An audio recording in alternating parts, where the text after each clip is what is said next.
it kind of reminds us of something that we've lost in our modern convenient lives, and it's just a real basic thing. And some people say it's as basic as the mother's heartbeat beating in the womb, but I think there's something about drums in particular that do have that resonance within people.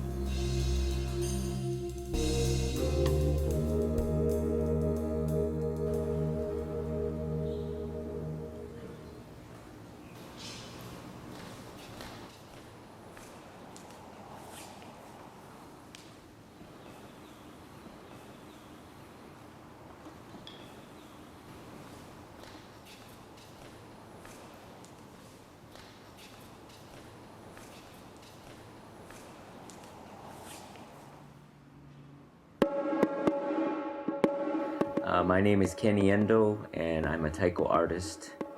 Taiko is the term for drum in Japanese, and there are a lot of different kinds of drums, and it's also the name of an art form, commonly in Japanese referred to as kumidaiko. It wasn't until I was in college that I saw kumidaiko for the first time, and I was totally blown away by the experience, and as soon as I saw it, I knew I wanted to do it.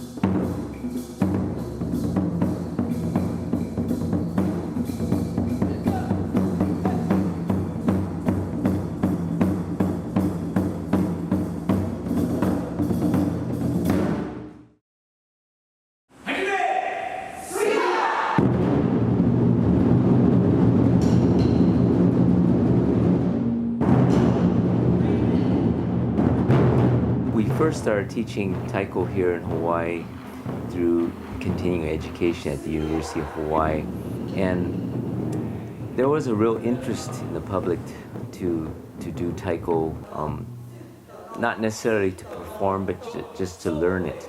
And so we started offering classes for children from the age of 5 all the way up through adults, and we've had people in their 70s and 80s take classes.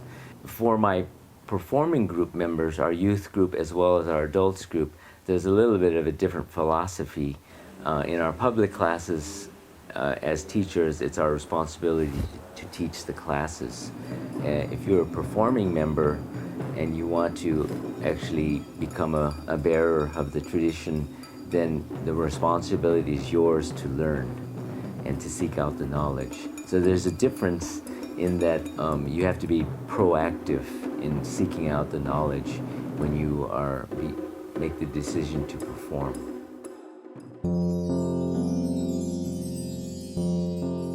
My name is Kirsten Pauka. I'm a professor of Asian theater at the University of Hawaii theater program. If I look back over my many different endeavors in the arts, I've always done something like for a very long time. Once I started something, I would do it at least 10, 15 years long and not just sample things and run off and do something else. I think it was more of a gradual process that, the more you work in it, the more you start to love it and appreciate it and like it. And of course, there's little aha moments along the way where you go like, oh wow, I really like doing this. When you're in a rehearsal or in a production and things go particularly well, you really kind of develop this love for the art. But it's definitely a thing that goes on over many years. Connection to arts or music or dance or painting, any art really, I think just makes a person more whole and more rounded and well connected to other people and traditions. And that's true for any culture, I suppose. Kirsten represents someone who is just interested in it as an art form, and she has fully embraced it. It's not about whether someone's male or female, or whether they're Asian or non-Asian, or old or young. To me, it's all about their attitude, their talent, and their time that they're able to devote to it. Of course, you start with the technical aspects, right? And then once you've mastered the technique, then you have to do what Sensei calls transcending the technique. So you have to go beyond that and kind of dig into the feeling or the spirit of the piece And once you've there, hopefully you free yourself up, so then you can transmit whatever the spirit of the music is to the audience. So that's, I guess, the ultimate goal.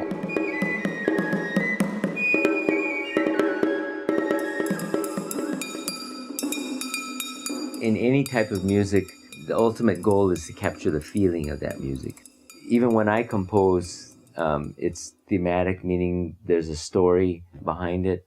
And I think not only as a composer, but as a performer, you have to understand that to capture the feeling of that. It's not just a matter of going up there and playing going through the motions and playing the beats correctly, but it's actually getting in a frame of mind of trying to express some kind of idea. When you get on stage, you have to tap into the energy and history and legacy of all those who have been on stage before you.